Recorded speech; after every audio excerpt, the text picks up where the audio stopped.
Saya ingin langsung ke Pak Nabil menjawab pertanyaan menggantung tadi. Kalau mengingat harga tes COVID di Indonesia itu paling mahal sedunia, kata Mas Ferry tadi, apakah ini mungkin bisa jadi memang arah untuk bisa jadi proyek dengan kebijakan seperti ini? Menurut Anda sebagai wakil rakyat? Ya, ketika PPKM darurat saja, itu pemerintah tidak memberikan amunisi yang cukup kepada petugas di bawah untuk melakukan tracking, testing di bawah. Nah, terus kemudian mau disuruh pakai antigen, ini mau gimana gitu. Kemudian itu rawan pemalsuan juga. Dan kemudian menurut saya ini ya, pemerintah ketika mengambil kebijakan itu harus mempertimbangkan secara holistik, harus memikirkan perasaan rakyat, dan tidak boleh pemerintah membebani rakyat dengan hal-hal yang saya kira tidak perlu. Jadi solusinya menurut saya, jika ingin dilakukan antigen, maka siapkan anggaran dari pemerintah, kemudian lakukan random testing kepada masyarakat yang ada, baik itu di mal maupun di pasar, kalau itu mau diterapkan. Namun jika kemudian tebang pilih hanya di mal saja, kemudian di pasar tidak, ini kesannya sangat diskriminatif dan kebijakan ini menurut saya harus dikaji ulang oleh Menteri Perdagangan. Baik, silakan tanggapi Mas Ferry.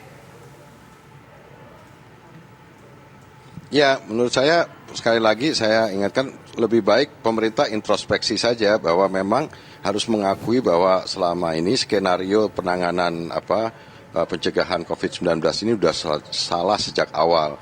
Kalau waktu awal kita nggak menganggap remeh masalah ini, harusnya kita memang memilih lockdown dengan tujuan untuk tidak menyebarnya COVID-19 ini. Tapi kalau kemudian yang diambil adalah PSBB dan lain sebagainya, dan apalagi sekarang PPKM, sebenarnya sekarang pemerintah dihadapkan pada pilihan apakah mau memprioritaskan pencegahannya atau juga mau mengatasi pemulihan ekonominya. Nah sekarang menurut saya ini udah telat semuanya. Rakyat di bawah ini udah nggak ada yang dengerin lagi pemerintah sebenarnya. Orang kalau lihat di jalan sekarang udah nggak ada apa-apa lagi kok gitu. Nah bagi pasar, bagi pedagang pasar, bagi kami Asosiasi Pedagang Pasar Seluruh Indonesia, kami merasa berkepentingan untuk tetap membuka beroperasi pasar-pasar demi kehidupan pedagang-pedagang pasar dan juga demi untuk bisa memenuhi kebutuhan masyarakat dengan harga yang relatif terjangkau itu. Dan sekarang lebih banyak yang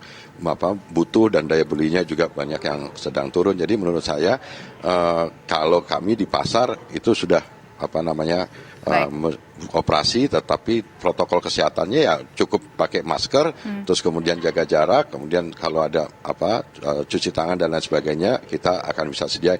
Sisanya lebih dari itu harusnya pemerintah. Ini pemerintah harusnya mikir antigen PCR segala macam tuh dibebani rakyat, ya itu pikirannya itu tuh loh. Menurut saya nggak ngerti kalau rakyat ini sekarang lagi susah, udah bagus nggak berontak ini sekarang. Ini udah susah ditekan dibebanin lagi gitu loh. Mbak Tisa. Baik, sekarang saya ingin ke Pak Roy Mendes sebagai dari bagian APRindo, Asosiasi Pengusaha Retail Indonesia. Ada dua isu yang menarik kemudian muncul yang harus saya tanyakan kepada APRindo. Yang pertama, ada kerawanan soal bisa saja hasil tes dipalsukan. Lantas bagaimana pengelola retail atau pengelola mal untuk mengantisipasi hal tersebut? Soal hasil tes mungkin saja dipalsukan demi buat masuk mal. Yang kedua adalah soal apakah sekarang semua pekerja retail, pegawai retail itu sudah divaksinasi? Ada datanya tidak? Udah berapa banyak mungkin orang di Indonesia yang pekerja retail ini sudah divaksinasi? Tentu ini kan yang jadi masalah juga. Nggak mungkin mereka hidungnya harus PCR mulu atau mereka harus antigen mulu. Ada datanya Pak Roy? Terus dengan men-scan QR Code seperti yang kami sudah diberikan infonya, justru untuk menghilangi yang kepalsuan-kepalsuan itu. Ya kita tahu, ya negara kita, bangsa kita terkadang yang palsu itu lebih populer.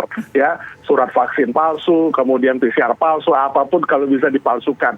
Nah dengan QR Code yang terintegrasi dengan Peduli Lindungi Kemenkes, sehingga yang palsu-palsu itu atau yang manual-manual itu tidak akan terjadi. Karena kalau tidak ada dalam daftar QR Code sudah divaksin, maka akan tidak. Tapi ini yang PCR Pak, PCR Pak, PCR kita bicara soal PCR ataupun antigen.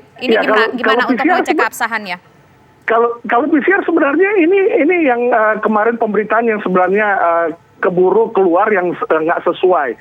Karena sebenarnya semua yang sertifikat vaksin bisa masuk. Yang komorbid karena darah tingginya besar sehingga belum bisa vaksin, kemudian juga yang kena COVID 3 bulan, tentunya belum bisa divaksin. Nah itu PCR. Nah Jadi itu tidak ada gimana keharusan memakai PCR. Nggak ada keharusan memang Pak, tapi se-Indonesia saja baru 20% orang yang divaksin. Nah untuk mereka itu gimana untuk mengecek keabsahan bahwa vaksin surat yang mereka bawa, PCR yang mereka bawa, antigen yang mereka bawa itu nggak palsu? Gimana mekanismenya dari pengusaha retail Pak? Ya kembali lagi, kita kan menggunakan PCR yang memang sudah dikeluarkan oleh klinik atau rumah sakit. Ya, itu kan yang paling gampang kita lihatnya itu. PCR itu kan tidak terintegrasi dengan Kementerian Kesehatan. Ya itu masing-masing klinik keluarkan. Yang kita jaga itu justru yang terintegrasi itu, makanya harus vaksin. Dan mall akan menyiapkan sentra vaksin untuk yang belum divaksin. Nah kemudian pekerja retail dan mall sudah lebih dari 150.000 orang yang divaksin. Ya, dan ini sudah menyeluruh seluruh Indonesia. Jakarta sudah, kemudian sekarang terus menjalar ke daerah-daerah dengan harapan supaya tercipta herd immunity. Kita perangi vaksinnya bersama-sama, tapi kita bangkitkan ekonomi secara balance, seimbang, sehingga kita memang betul-betul dapat keluar dari permasalahan pandemik ini.